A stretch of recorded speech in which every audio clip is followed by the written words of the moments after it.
A standards-based SOA is extremely cost-effective to implement, simply because of the interoperability it provides. If we take a scenario for where a non-standards SOA is implemented, everything is proprietary between the two pieces. So you've got your front end and your back end.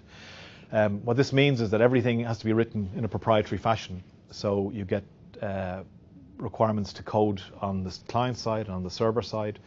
With a standards-based SOA, when a service is exposed using one of the standards that are available, it means that there's no coding necessary, or there's no development effort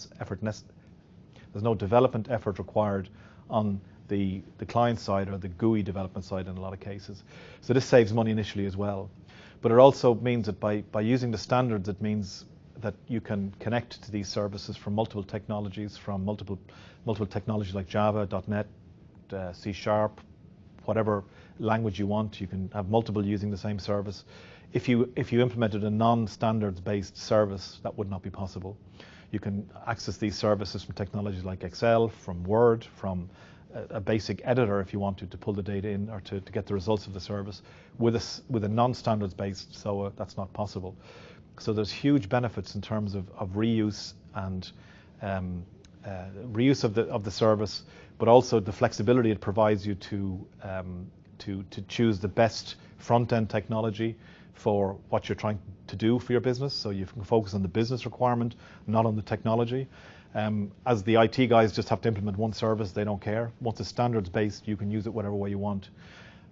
What it also means is that it gives you guaranteed reuse going forward, because in a lot of organizations, when services were implemented in a proprietary fashion, what you find is that the knowledge about the service leaves with the person, and it becomes unclear how the service works.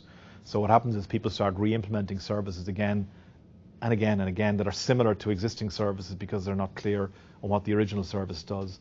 Using the standards, that doesn't happen, because once the service is in place, no programmer is required to tell you how to use a service. You can just use it off the shelf. So there's huge savings initially and moving forward with a standards-based services-oriented architecture.